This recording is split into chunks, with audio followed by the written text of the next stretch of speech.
Tonight I'm going to start reading like I told you I was going to read it. Like I was told you that I was going to start reading.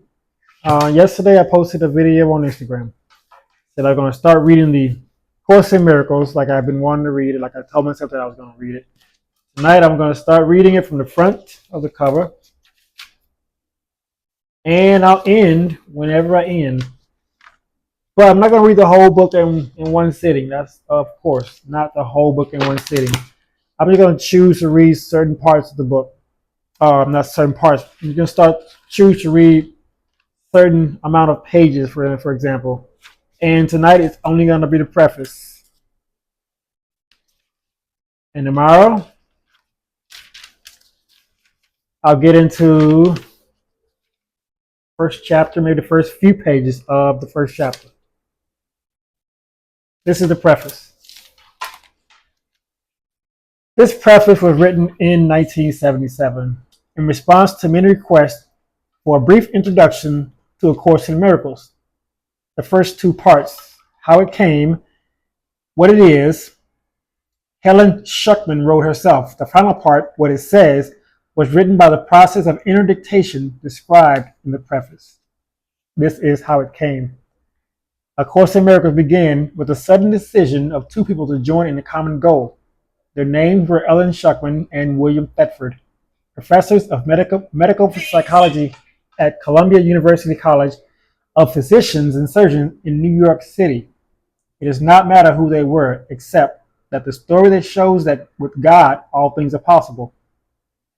They were anything but spiritual. Their relationship with each other was difficult and often strained, and they were concerned with personal and professional acceptance and status. In general, they had considerable investment in the values of the world. Their lives were hardly in accord with anything that the Course advocates. Helen, the one who received the material, describes herself: psychologist, educator, conservative in theory, and atheistic. Atheistic in belief. I was working in a prestigious and highly academic setting, and then something happened that triggered a chain of events I could never have predicted. The head of my department unexpectedly announced that he was tired of the angry and aggressive feelings of our attitudes reflected, and concluded that there must be another way. As if on cue, I agreed to help him find it. Apparently, this course is the other way. Although their intention was serious, they had great difficulty in starting out on their joint venture. But they had given the Holy Spirit the little willingness that, as the Course itself was to emphasize again and again, is sufficient to enable him to use any situation for his purpose and provided with his power.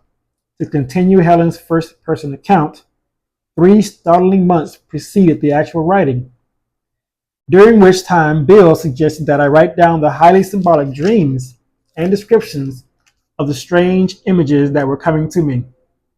Although I had grown more accustomed to the unexpected by that time, I was still very surprised when I wrote, "This is A Course in Miracles." That was my introduction to the voice. It made no sound, but seemed to be giving me a kind of rapid inner dictation, which I took down in a shorthand notebook. The writing was never automatic. It could be interrupted at any time and later picked up again. It made me very uncomfortable, but it never seriously occurred to me to stop. It seemed to be a special assignment I had somewhere agreed to complete. It represented a truly collaborative venture between Bill and myself, and much of its significance, I am sure, lies in that. I would take down what the voice said and read it to him the next day. He typed it from my dictation. I expect he had a special assignment too. Without his encouragement and support, I would never have been able to fulfill mine. The whole process took about 7 years. The text came first, then the workbook for students, and finally the manual for teachers. Only a few minor changes have been made. Chapter titles and subheadings have been inserted in the text, and some of the more personal references that occurred at the beginning have been omitted. Otherwise, the material is substantially unchanged. The names of the collaborators in the recording of the Course in Miracles do not appear on the cover because the Course can and should stand on its own. It's not intended to become the basis for another cult. Its only purpose is to provide a way in which some people will be able to find their own inner teacher. What it is, as its title implies, the course is arranged throughout as a teaching device. It consists of 3 books: a 669-page text, a 488-page workbook for students, and a 92-page manual for teachers. The order in which students chose to use the books and the way in which they study them depend on their particular needs and preferences. The curriculum the course proposes is carefully conceived and is explained step by step at both the theoretical and practical levels. It emphasizes application rather than theory and experience rather than theology. It specifically states that a universal theology is impossible, but a universal experience is not only possible but necessary. This is from Manual of page 77. Although Christian in statement, the course deals with universal spiritual themes. It emphasizes that it is but one version of the universal curriculum. There are many others, this one differing from them only in form. They all lead to God in the end. The text is largely theoretical and sets forth the concepts on which the course's thought system is based. Its ideas contain the foundation for the workbook's lessons. Without the practical application of the workbook provides, the text will remain largely a series of abstractions which would hardly suffice to bring about the thought reversal at which the course aims. The workbook includes 365 lessons, one for each day of the year.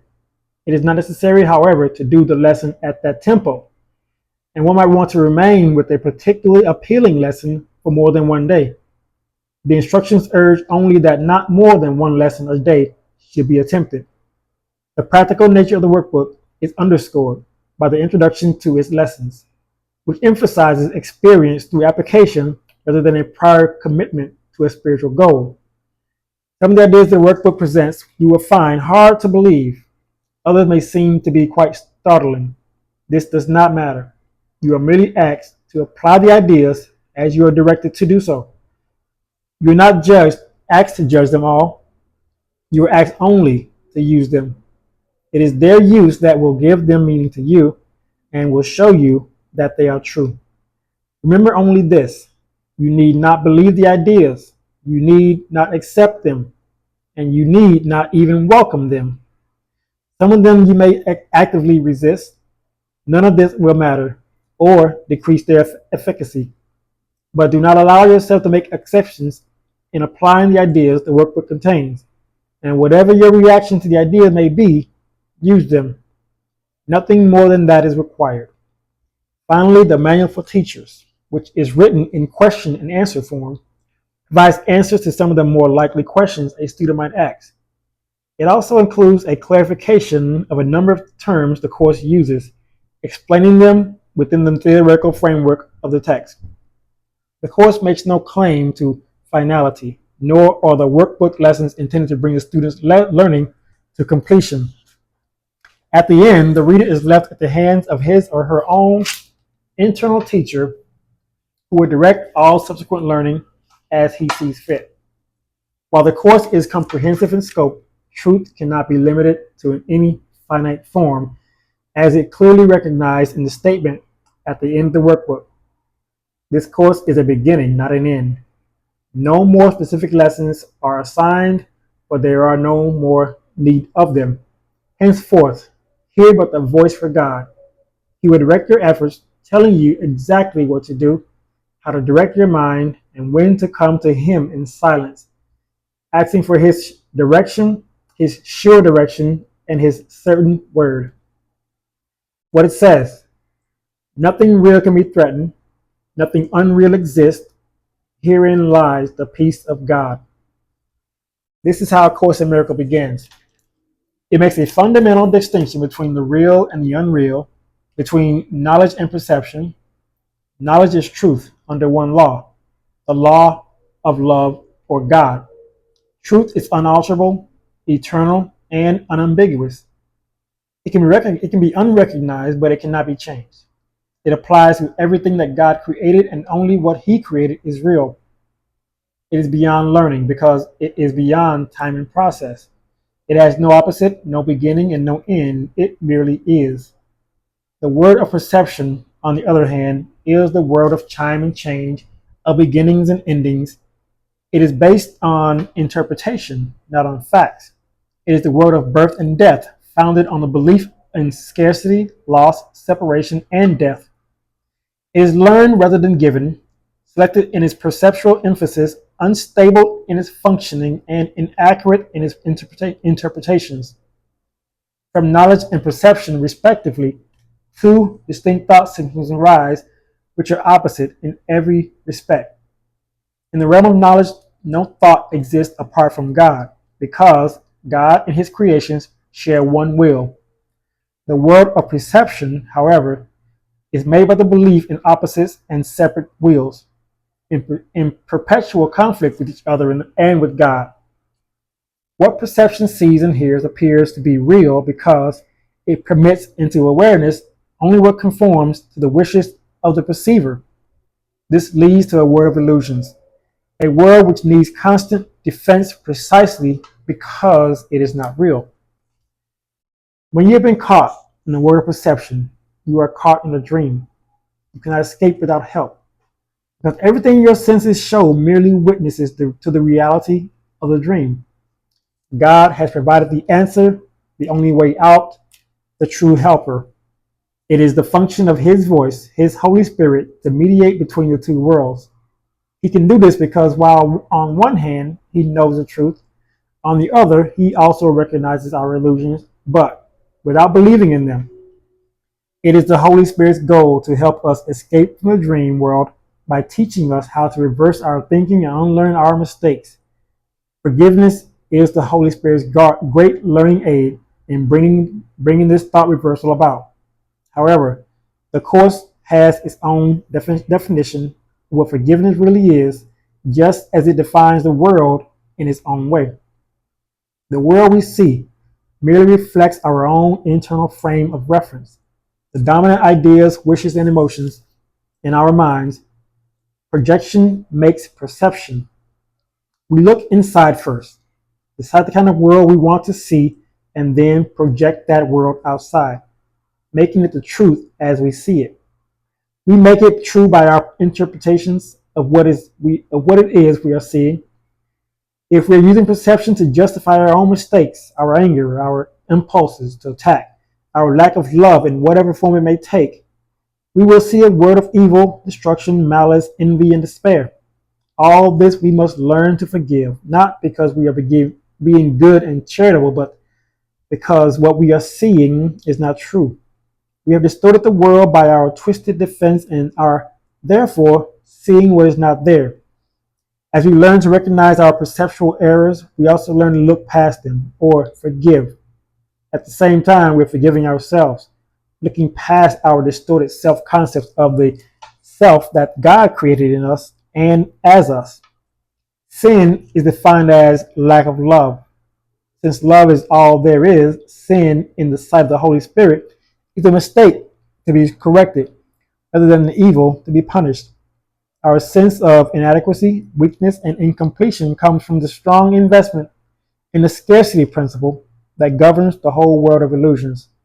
From that point of view, we seek in others what we feel is wanting in ourselves. We love another in order to get something else. That, in fact, is what passes for love in the dream world. There can be no greater mistake than that. For love is incapable of asking for anything. Only minds can really join, and whom God has joined, no man can put asunder. It is, however, only at the level of Christ's mind that true union is possible, and has in fact never been lost.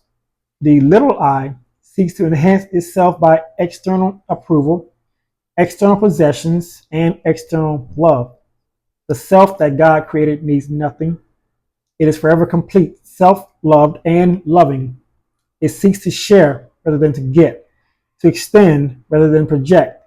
It has no needs and wants to join with others out of their mutual awareness of abundance. The special relationships of the world are destructive, selfish, and childishly egocentric. Yet, if given to the Holy Spirit, these relationships can become the holiest things on earth, the miracles that point the way to the return to heaven.